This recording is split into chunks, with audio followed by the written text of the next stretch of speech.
Oi meus amores, tudo bem com vocês? Nesse vídeo vamos falar sobre corte para cabelo ondulado. Tem motivos para você cortar o cabelo ondulado de uma forma diferente do que você corta um cabelo liso, porque o corte pro cabelo ondulado ele vai ter um objetivo, tá? E é sobre esses objetivos e sobre como cortar o cabelo ondulado que nós vamos falar neste vídeo. Se você gostou, já deixa aqui embaixo o seu joinha e também se inscreve no canal. Então, vamos lá! Eu quero falar pra vocês, gente, sobre a diferença entre corte repicado e corte em camadas. Às vezes, quando eu falo pra vocês, seja aqui no YouTube ou respondendo nas minhas outras redes sociais, como Instagram, por exemplo, pra vocês irem no cabeleireiro e pedir um corte em camadas, às vezes muitas pessoas acham que eu estou falando do corte repicado, mas eu não estou falando do corte repicado. Porque sim, gente, corte repicado e corte em camadas são duas coisas diferentes. E aqui eu vou te explicar qual é a diferença entre esses dois tipos de corte. Principalmente pra vocês se atentarem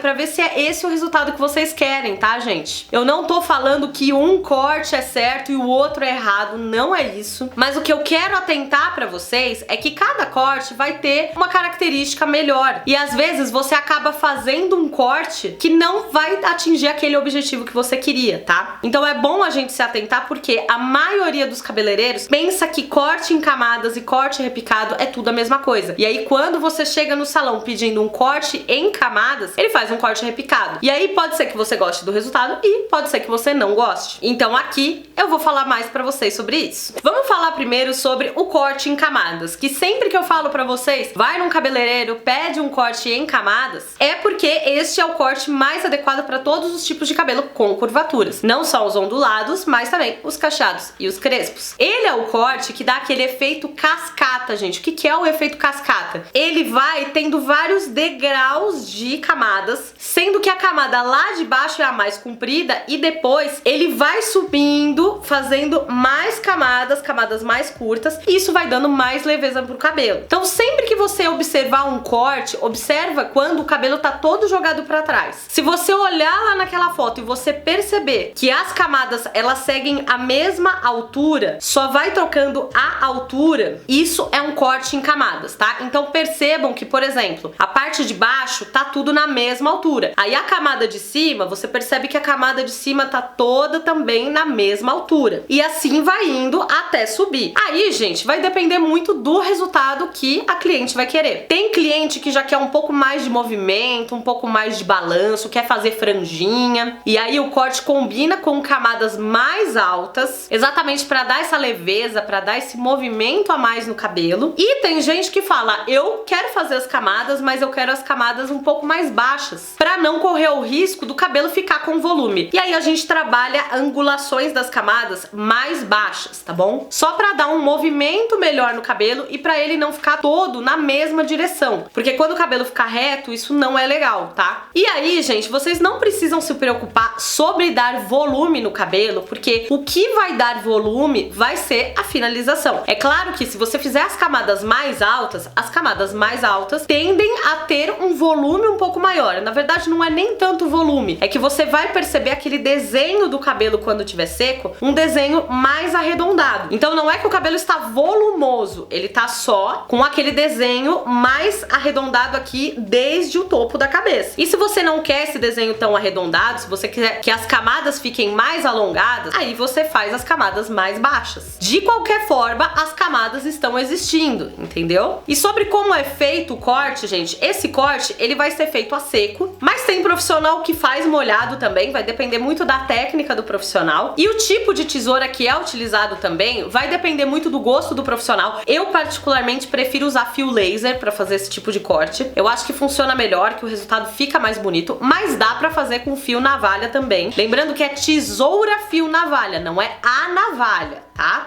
São coisas diferentes. Agora vamos falar do corte repicado. O corte repicado, gente, é o corte que se faz em cabelo liso. Então quando a cliente chega no salão, ela tem um cabelo liso que é volumoso e ela fala pro cabeleireiro que ela quer um corte pra dar mais movimento, pra diminuir volume, é esse o corte que geralmente fazem no cabelo dela. E é esse o corte que acabam confundindo e achando que também serve pra cabelo ondulado. Não é que não sirva, mas ele tem algumas diferenças que eu vou falar pra vocês agora. A primeira diferença, gente, é é a distribuição de camadas. Então, enquanto no corte em camadas, que também é chamado de corte cachoeira, essas camadas têm sempre a mesma altura, elas só vão subindo como se fosse um degrau, de degrau em degrau. O corte repicado não é assim que funciona. O corte repicado, ele vai ter camadas mais desordenadas. Então, se você observa um cabelo de costas, você vai ver uma camada aqui, outra ali, elas não seguem a mesma altura, tá vendo? É como se cada camada fosse feita em um lugar. Outra diferença também é que aqui, geralmente, a tesoura que o profissional usa, de novo, gente, eu tô falando geralmente, mas não é regra. Geralmente, o profissional usa a tesoura fio navalha. Até peguei aqui a minha tesoura pra mostrar pra vocês. Enquanto no corte pra cabelo ondulado, o corte em camadas, a gente vai cortando cada camada e fazendo aquele desenho, nesse tipo de corte, geralmente o profissional vem em todo o cabelo e aí ele vai aqui, ó, só deslizando a tesoura. Ele não vai fechando a tesoura, ele vai só, ó, deslizando. Isso vai dando aquela desfiadinha em todo o cabelo e cortando o cabelo nas camadas aí do repicado. E dependendo do profissional, dependendo do corte, ele também vai dar aquela desfiadinha nas pontas. E dependendo do profissional também, ele vai usar navalha. Vamos falar alguns pontos sobre isso. Primeiro, gente, o corte repicado, ele funciona em cabelos ondulados? Sim, ele funciona. Porém, não é em todo o cabelo ondulado que vai funcionar. Então tem o primeiro ponto aí, que é do resultado das camadas. O resultado das camadas vai ficar mais desordenado. Se a pessoa não sabe o que tá fazendo, se ela simplesmente vai lá e vai cortando como se fosse um cabelo liso, o cabelo liso quando seca, todas as camadas vão ficar ali, elas vão ficar desordenadas, mas elas vão seguir um desenho bonito. No cabelo ondulado, vai depender muito do cabelo da pessoa, gente. Vai ter cabelo ondulado que vai funcionar e vai ter cabelo ondulado que não vai funcionar exatamente por conta da diferença de texturas. Então, o profissional pode fazer cabelo repicado? Pode. Só que ele vai ter que fazer mais no freestyle, sabe? Ele não vai poder seguir aquele padrãozinho que ele segue no cabelo liso. Porque ele vai ter que observar. Porque senão, gente, dependendo de como ele fizer esse corte, vai ter camada que vai ficar mais baixa, outra vai ficar mais alta e os degraus do cabelo vão ficar muito desordenados. E aí o resultado final pode ser que não agrade. Pode ser que você goste, mas também pode ser que você não goste. Outra questão, gente, é sobre essas pontas desfiadas e sobre o uso de navalha. Tem profissional que usa navalha e que o resultado fica muito bom. E tem profissional que usa navalha e o resultado fica péssimo. O que eu falo pra vocês? É pra vocês observarem o trabalho do profissional pra ver se vocês gostam. Porque a questão não é a navalha, é usar a navalha no cabelo que não precisa da navalha. Vocês estão entendendo? A navalha, ela vai deixar as pontas mais afinadas. E aí, vai dar um pouquinho mais de volume pro cabelo. Se for o teu desejo, se você quiser essas pontas mais volumosas, com esse acabamento mais leve, tudo bem, vai dar tudo certo. Agora, pra algumas pessoas, isso não vai ficar bacana, vai ficar com aquela impressão de cabelo quebradiço, cabelo ressecado, pode dar um volume excessivo, um frizz que a pessoa não quer. Então a navalha, geralmente, ela é mais bacana pra pessoa que tem muito cabelo, que quer dar aquela diminuída no volume. Aí funciona legal. Agora, pra uma pessoa que tem um cabelo super fininho, que tem aquela pouquinha quantidade de cabelo, ficar desfiando as pontas ou ficar usando a navalha, se ela quiser um resultado com mais volume, pode dar certo. Se não quiser, pode ser que fique aí com um volume indesejado que você não queria. Então, gente, o que eu sempre recomendo pra vocês a respeito do corte é: pergunta se o cabeleireiro tem especialização em cachos. Não é a mesma coisa. Não adianta a pessoa fazer só o curso pra cortar cabelo liso e achar que aquelas técnicas vão funcionar no cabelo com curvatura. Não vão funcionar. Então é aquilo, você pode fazer o corte do jeito que você quiser. Você pode fazer em camadas, você pode fazer repicado, porém você tem que saber o que você tá fazendo pra não trazer um resultado que a cliente não pediu. Então, se você quiser fazer um corte repicado, pode fazer, não tem problema nenhum nisso. Eu só aconselho pra que vocês vão num profissional que realmente fez alguma especialização, alguma formação em cachos, pra ele conseguir fazer o corte repicado de uma forma que não fique com buracos no seu cabelo ou que dê um resultado que você não queria. Então, se você for num salão pedir um corte em camadas e o cabeleireiro tá achando que aquele corte repicado é a mesma coisa, não é a mesma coisa. Quero te falar agora uma coisa sobre corte, gente, em cabelo ondulado, que talvez os profissionais especialistas em cachos que estão me assistindo não gostem muito disso que eu vou falar, mas isso é de uma experiência profissional minha, tá, gente? Porque a maioria das minhas clientes, elas são onduladas. Eu atendo cabelo cacheado, atendo cabelo crespo, mas não adianta, gente. Cerca de 90% das minhas clientes têm o cabelo ondulado. Então, no começo, quando eu aprendi a técnica de corte a seco, eles dizem que aquela técnica você usa para todos os tipos de curvatura, mas conforme eu fui atendendo onduladas, eu percebi que eu precisava fazer algumas modificações, que aquela técnica ali não ia rolar. Então, gente, eu sei que eu sempre falo pra vocês que cabelo ondulado tem que ser cortado a seco, mas se você for num profissional que é especialista em cachos, importante frisar isso, ele tem que ser especialista em cachos para ele saber o que tá fazendo. Se você for num profissional especialista em cachos e o método que ele usa é um método para cortar o cabelo molhado, não precisa se assustar, tá? Porque no cabelo ondulado isso costuma funcionar muito bem. Tem cabelos ondulados que são mais estruturados, como o meu, por exemplo, que é um 2B, ele segura essa ondulação aqui um pouco mais, mas se eu ficar mexendo em algumas partes do cabelo, ó, ele vai começar a alisar, tá vendo? Mas no geral, ó, ele segura a ondulação de um jeito mais fácil. Só que tem cabelo ondulado que não segura muito a ondulação, é aquele cabelo mais fino, ou um cabelo do tipo 2A, que é aquele cabelo que assim, ele não tem uma definição tão forte, e se você ficar passando a mão nele, ele já perde toda a definição. E aí, pra esses cabelos, usar aquela técnica de corte a seco pode ser que não funcione, tá? Porque o que que acontece, gente? Até vou pegar minha tesoura e minha boneca aqui pra mostrar pra vocês. Estou aqui com a minha boneca, ela tá um pouco descabelada, mas vocês não reparem porque é só pra mostrar o que que eu tô falando pra vocês. A técnica do corte a seco, a gente tem que respeitar a curvatura natural do cabelo. Então, a gente vem aqui, ó, sem ficar mexendo no cabelo e vai só cortando, fazendo as camadas e as angulações que a gente quer. Isso para cabelo cacheado e crespo funciona espetacularmente bem. E para alguns cabelos ondulados também funciona maravilhosamente bem. Porém, para essas onduladas que eu tô te falando, que tem um cabelo mais fino, um cabelo que perde a definição com facilidade, você só ajeitar o cabelo e ir lá tirando pontinha e fazendo as suas camadas, pode ser que dê buraco. Porque você tá respeitando aquela ondulação natural, porém, você foi lá, cortou, respeitou a ondulação natural. Passou 5 minutos, aquelas ondas já abriram, aquele cabelo tá praticamente liso. E aí quando você vai olhar aquela camada que você fez, a camada tá torta. E a ponta fica rala e pode dar buraco também no cabelo. Então, é por isso que eu falo pra vocês irem num profissional especialista em cachos, porque ele vai conseguir corrigir isso. Eu, dependendo da ondulada que eu atendo, eu faço o corte, que é o Diva Cut, esse corte a seco mesmo, respeitando toda a ondulação natural, sem ficar soltando o cabelo, sem ficar mexendo em nada do cachinho. Mas dependendo da ondulada que eu recebo, gente, eu uso pente, eu penteio o cabelo, solto bastante as ondas com a mão e dependendo de como for, até opto por cortar molhado. Então, vocês não precisam ter medo disso, tá, gente? Se você tiver na mão de um especialista em cachos e ele falou que pro teu cabelo dá pra cortar molhado, pode cortar molhado, porque com certeza ele vai saber o que tá fazendo. Eu sei que eu sei. E sobre pentear o cabelo, também não precisa se preocupar, porque pra alguns cabelos ondulados, pentear o cabelo funciona muito bem. Vocês já viram um vídeo aqui no meu canal onde a Neiva tá ensinando a cortar o meu cabelo e vocês podem reparar que a Neiva penteia o meu cabelo e funciona muito bem pro meu cabelo, tá, gente? Não vai funcionar pra todos os tipos de ondulado? Não vai funcionar, mas pra alguns ondulados vai ser a melhor alternativa. Então por isso que eu falo pra vocês cortarem o cabelo com quem sabe o que tá fazendo. E quero te lembrar também que no meu curso, que é o Guia Ondulado, lá eu mostro técnicas pra você cortar o cabelo ondulado, tanto em casa, cortando o cabelo sozinha, quanto com os vídeos de passo a passo para você poder levar num profissional e ele entender como é que ele tem que cortar o seu cabelo para aquele corte ficar bom, não dar buraco e respeitar a sua ondulação natural, tá bom? Lembrando que em breve vamos abrir a nova turma pro Guia Ondulado, então caso você queira receber informação sobre esse curso, o link tá aqui embaixo na descrição desse vídeo. Uma coisa muito importante, gente, do porquê que é legal você fazer um corte especializado para cabelo ondulado, é que as camadas, o corte, é o que vai dar mais leveza e movimento pro seu cabelo. É muito comum chegar cliente pra mim e pra minhas outras colegas de profissão que são especialistas em cachos, como a Neiva, por exemplo, que vocês já conhecem, que já temos vários vídeos aqui no canal. É muito comum chegarem pessoas que a gente olha pro cabelo e a gente tem certeza que é um cabelo liso. A gente tem certeza absoluta. Porque o cabelo tá todo reto, ele não tá com nenhuma camada. E aí só quando você vai procurando assim, lá perto da raiz, que você vê umas ondulações. E aí a cliente relata também que sabe que o cabelo dela é ondulado porque ela faz finalização, ela amassa e as ondas ficam bonitas, só que as ondas não conseguem durar. Por que que as ondas ondas não conseguem durar, gente, porque o cabelo está sem corte. Tem várias coisas que influenciam aí. Tem pontas ralas. Essas pontas ralas acabam puxando o seu cabelo mais para baixo, pesando no seu cabelo e dificulta para que você consiga fazer uma finalização, para que o cabelo fique bem definido. E tem o fato de que o cabelo tá todo reto, ele tá todo num bloco só. Lembrem que o cabelo ondulado, ele é o cabelo que tem mais dificuldade de definir entre todos os tipos de curvatura. O cacheado define com facilidade, o crespo então nem se fala. Agora o ondulado, a gente tem que ajudar a favorecer para que ele consiga ondular. Ele vai ondular, essa ondulação natural vai acontecer, porém, se você tá com o seu cabelo todo reto, todo em bloco, isso vai ficar um pouco difícil, porque o peso desse cabelo, ele não tá distribuído, ele tá todo num bloco só. E aí, consequentemente, fica mais difícil dele encolher e definir as ondinhas. Então, é muito bacana a gente ver essa transformação através do corte. É só fazer algumas camadas que a mágica já acontece, gente. A gente vê cabelos que chegaram praticamente lisos se transformando em cabelos ondulados. E não é babyliss, não é truque, não é nada. É simplesmente corte e finalização feitos da maneira correta. E o corte, gente, ajuda de uma maneira que vocês não têm noção. Porque essa leveza que o cabelo vai adquirir por conta das camadas vai favorecer para que o cabelo fique mais definido com mais facilidade. Então isso vai te dar menos trabalho, meu amor. Às vezes você tá gastando um monte de dinheiro em um monte de produto porque você acha que o que tá errado é o produto que você tá usando, mas às vezes o que tá faltando no seu cabelo é o corte. Fazendo o corte certo, dando leveza, fazendo camadas, o cabelo já se transforma e fica muito mais fácil de você definir e de cuidar do seu cabelo. Então,